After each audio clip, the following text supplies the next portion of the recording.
Ya Zahra! Allahu Akbar!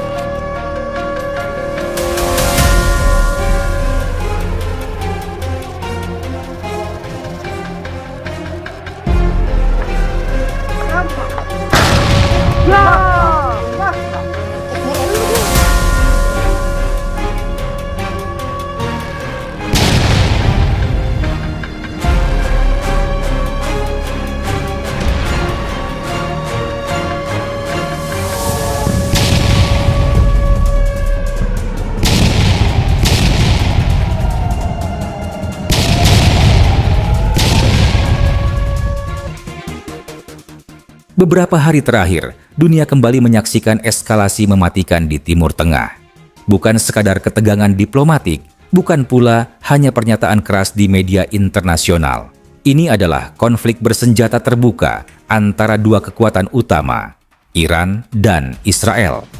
Sejak 16 hingga 17 Juni malam, serangkaian serangan besar-besaran diluncurkan oleh Israel ke kota-kota besar di Iran. Dengan dalih menargetkan fasilitas militer dan komando Garda Revolusi, kenyataannya rudal-rudal Israel juga menghancurkan gedung siaran publik dan rumah sakit. Korban sipil berjatuhan. Serangan ini, bagi sebagian pengamat, menandai bahwa Israel sekali lagi bersedia mengambil risiko besar terhadap warga sipil untuk mencapai tujuan strategis militernya. Muncul pertanyaan dari banyak pihak. Apakah pembenaran Israel masih relevan? Ataukah kini mereka justru mendorong kawasan ke ambang kehancuran total? Iran tidak tinggal diam. Rudal balistik dan drone diluncurkan sebagai balasan, dan sejak saat itu, kedua belah pihak saling mengirim sinyal bahwa konflik ini belum akan berhenti dalam waktu dekat.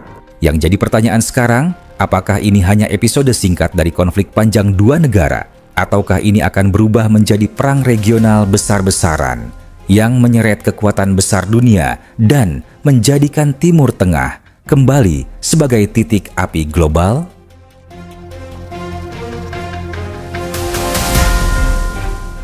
Tanggal 16 hingga 17 Juni malam, Israel meluncurkan serangan udara besar-besaran ke Tehran, Esfahan, dan Kermanshah.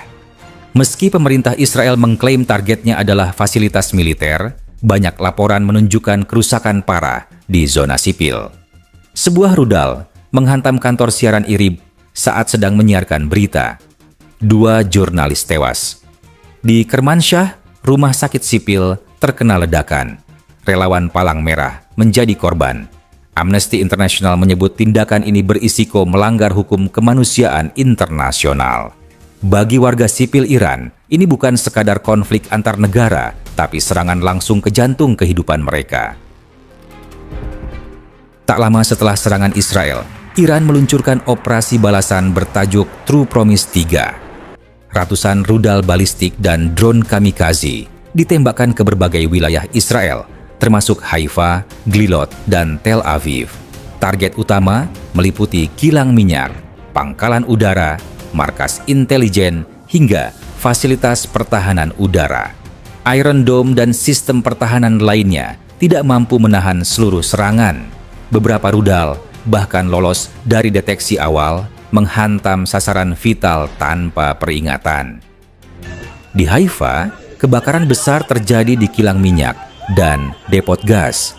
Api melalap fasilitas selama lebih dari 6 jam sebelum berhasil dipadamkan. 3 pekerja tewas dan sejumlah besar cadangan bahan bakar musnah. Salah satu rudal juga menghantam gudang militer di pinggiran Tel Aviv, menimbulkan ledakan sekunder dari amunisi yang tersimpan.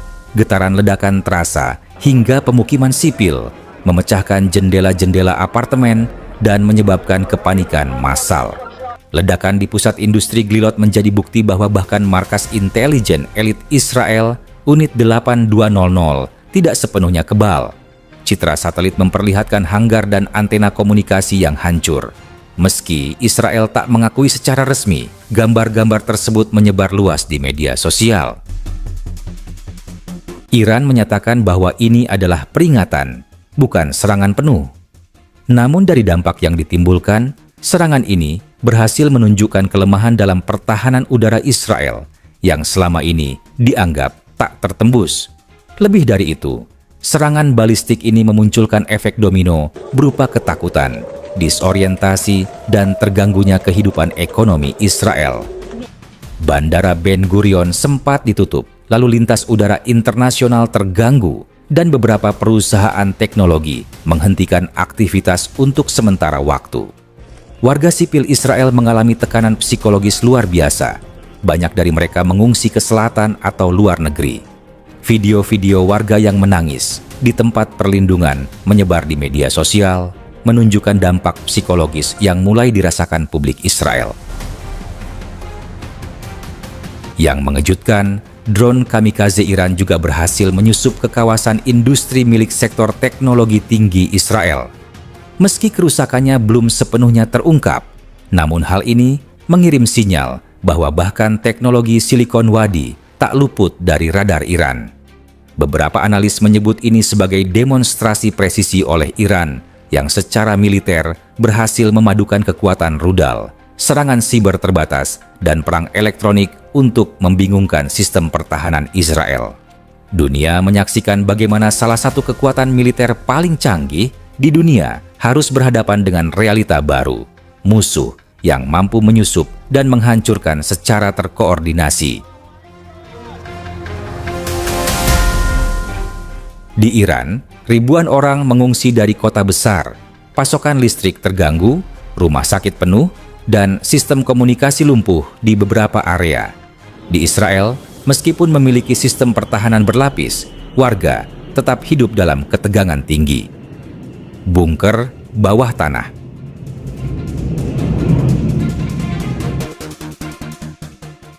Ketegangan ini berpotensi menyebar jauh melampaui dua negara. Hizbullah di Lebanon telah mengancam akan membuka front baru. Milisi Syiah di Irak dan Suriah juga siap merespons jika Iran diserang lebih lanjut. Di sisi lain, Selat Hormuz terancam ditutup oleh Iran jika Amerika Serikat ikut campur langsung. Langkah itu bisa mengguncang pasokan energi global dan memicu resesi regional. Kehadiran armada militer Amerika Serikat dan NATO di kawasan terus meningkat. Jika fasilitas mereka terkena imbas, konfrontasi langsung tak bisa dihindari.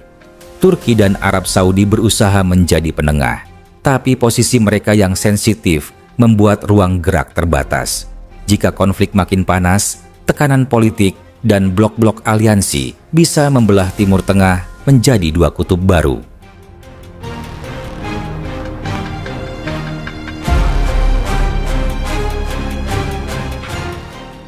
Konflik yang mulai sangat membara pada 16 hingga 17 Juni 2025 ini telah membuka babak baru ketegangan militer di Timur Tengah.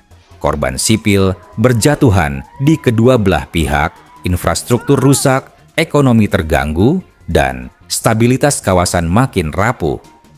Kini, wilayah yang telah lama berada di ujung tanduk itu kembali dihadapkan pada risiko eskalasi global. Jika gencatan senjata tidak segera dicapai, maka konflik ini bisa menyeret aktor-aktor besar lainnya, Amerika Serikat, Rusia, dan bahkan Eropa. Konflik ini bukan lagi sekadar persoalan dua negara, ini telah menjadi pertarungan narasi, adu teknologi militer, dan ujian bagi diplomasi dunia. Jika para pemimpin dunia gagal membaca situasi, maka bukan tidak mungkin perang ini menjalar ke kawasan Laut Merah, Teluk Persia, bahkan Eropa Timur. Dunia internasional kini menghadapi ujian besar. Apakah mampu mendorong perdamaian atau justru hanya jadi penonton dalam perang yang bisa menular lebih luas? Satu hal yang pasti, jika konflik ini tidak segera dihentikan, maka batas antara perang regional dan perang dunia hanya tinggal sehelai benang tipis. Dan jika benang itu putus, kita semua akan merasakan getarannya.